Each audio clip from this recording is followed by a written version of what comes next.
To recap, Anthony Davis, still a Pelican, does not want to sign a contract extension. New Orleans still does not have to deal him before Thursday's trade deadline. The Lakers obviously want him, but their young assets not really blowing anyone away, and the two teams spoke to one another yesterday. AD spoke today. No, I never gave Pelicans a destination or anything, so I'm not sure where it's coming from. Maybe the connection, with my representation, but we never gave Pelicans a destination. How much does legacy matter to you? A ton.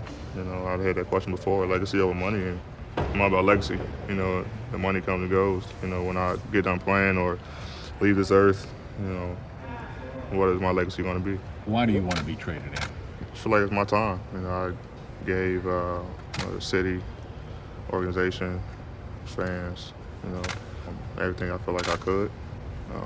Don't know how long I'm going to play this game. People's careers are short. And I feel like it's my time to move on. I wonder if he was ready for how high this would get escalated and how fast. Woj, the state right now of AD and the trade deadline is what? New Orleans hasn't seen any offer yet that would give them a reason to think they can get a deal done before Thursday's trade deadline. And certainly there's more time here. It benefits New Orleans to play this out into the spring and summer. It really opens up the landscape for them and the kind of offers they can get. They learned with Chris Paul, and they went through this. It's better to do no deal than a bad deal. And they've talked with the Lakers. And listen, the one chance the Lakers have here is to keep escalating the offer every player, and then offer multiple first-round picks going forward for years to come. That may not get it done, but right now New Orleans, their view is beyond Thursday's trade deadline, and they expect to go into the postseason or after the season to the spring and summer with Anthony Davis. Woj, I know this is your busiest time of year. Go forward, be safe. I'll get back here with Wilbon, who spent some time across the street last night at Staples Center, as one does. Do you think, in your heart of hearts, that this AD becoming a Laker possibility happens by next week? I think it could. I'm a little bit different than Woj on the feeling that he sounds like he doesn't think it will happen. I think it could happen. Okay. In part because when you have uncertainty in the other places you're talking about dealing with, Boston, then all of a sudden the leverage moves back to the Lakers, doesn't it? Right. Because they've got people in front of you now who can play. To some degree, I also disagree with the assessment that all these guys aren't adequate. What? First of all, you got 3 starters on the Lakers, a team that we know was in 4th place before LeBron went out, right? They're under team-friendly contracts. These are young starters in the NBA. And the Pelicans, let's not confuse this. The Pelicans are not coming from a position where they're, looking for a 4th seed or 5th seed. They don't want to take these guys back. What? They're out of the playoffs now. Right. They've had an unbelievably disappointing season, and the last we checked on them, they didn't sign Rondo, they didn't keep Boogie, and that is why AD is in the position he's in now, which is saying, I don't want to be here anymore. You be patient and see if any other opportunities open up this summer. Everybody's focused on the Lakers now.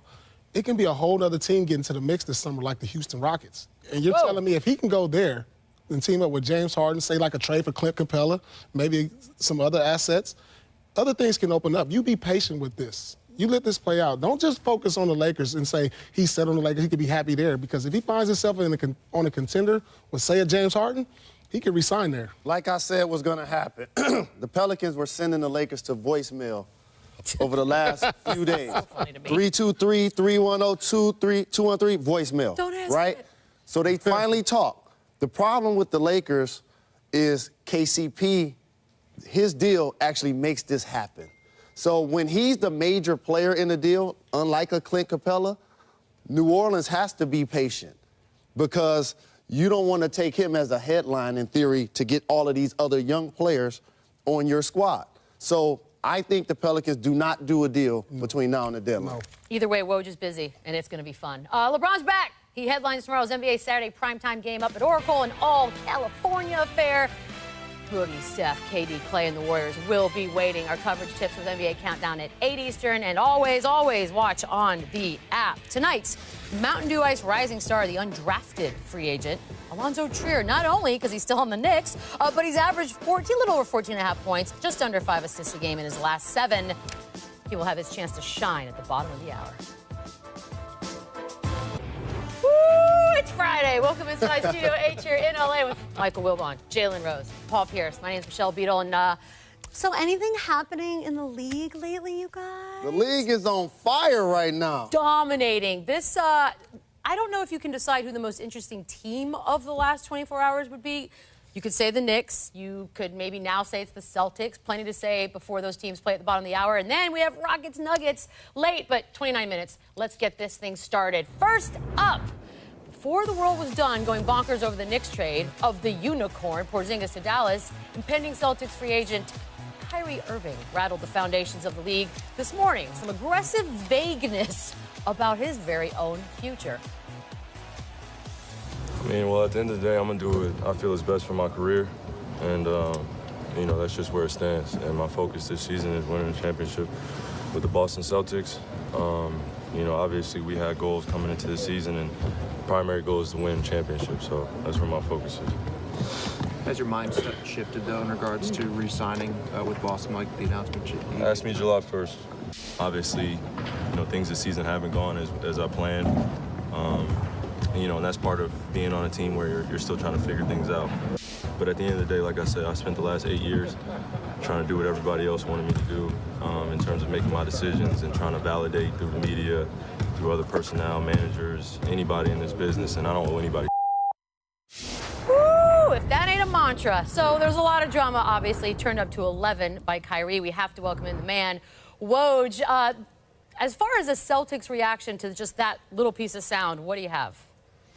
Listen, all of this has made people in that organization uneasy, and it's playing out in public now. But they've been talking with Kyrie Irving about, you know, this team has underachieved, and the organization's frustrated with it, and they know Kyrie Irving is frustrated with it. And, you know, the focus for the Celtics is to certainly, especially as far as Irving's future is concerned, is to get as much out of this season and this group as they can, you know, to get back on track as a contender in the East, make as deep of a run in the playoffs as they can, and then have a roster as deep and talented as possible come around draft time when they've got decisions to make in trades.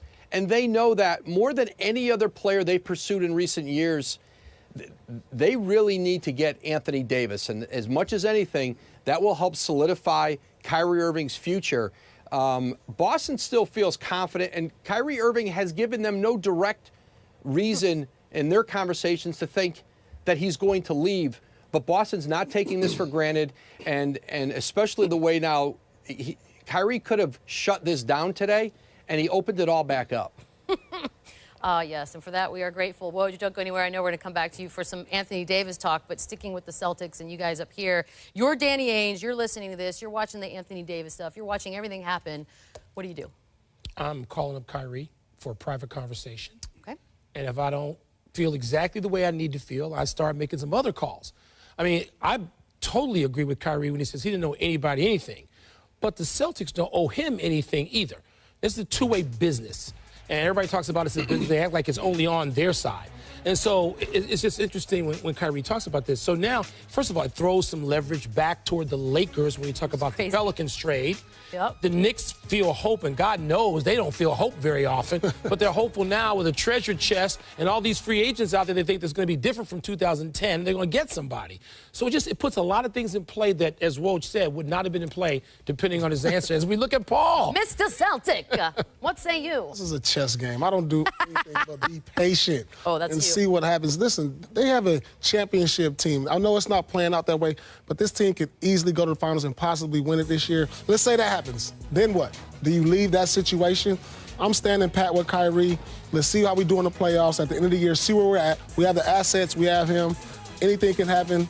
That's what I'm doing right there. But Danny's got to prepare. I'm not making a move, right, Paul? If you're Danny, you got to be ready. You can't panic before the trade deadline. He says something. It's a chess game. No, we're going to stay patient, see how this plays out. This team has underachieved. They made it to the conference finals without Kyrie Irving.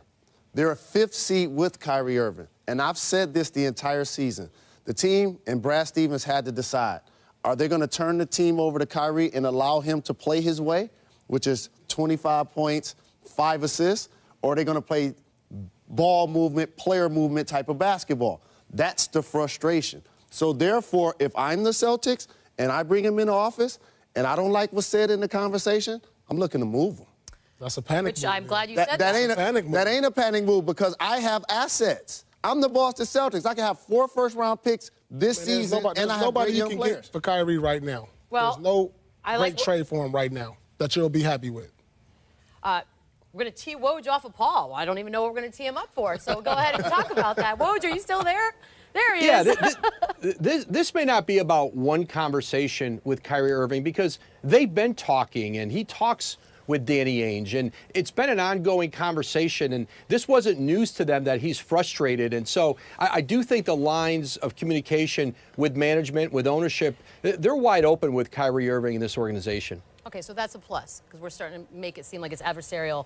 But I want to go about 3 hours south and west of this because as of yesterday around lunchtime, the Celtics' opponent tonight, the Knicks, they were going to enter the summer with a top draft pick, a max level salary available, and a unicorn. But today, that Porzingis is now a Dallas Maverick. The Knicks will enter the summer with Dennis Smith Jr., a top draft pick, and enough cap room to drive 2 trucks full of money through. This just sort of got people out of nowhere a little bit. And Jalen, I'll start with you. Who won? Congratulations, New York Knickerbockers. They're relevant again. And it's been baffling to me to see so many people feel like the New York Knicks got fleeced. They won. Okay, for those who haven't been paying attention, Dennis Smith Jr. can play basketball in himself, just him. He can ball. They have their lottery pick this year, which could be the #1 overall pick.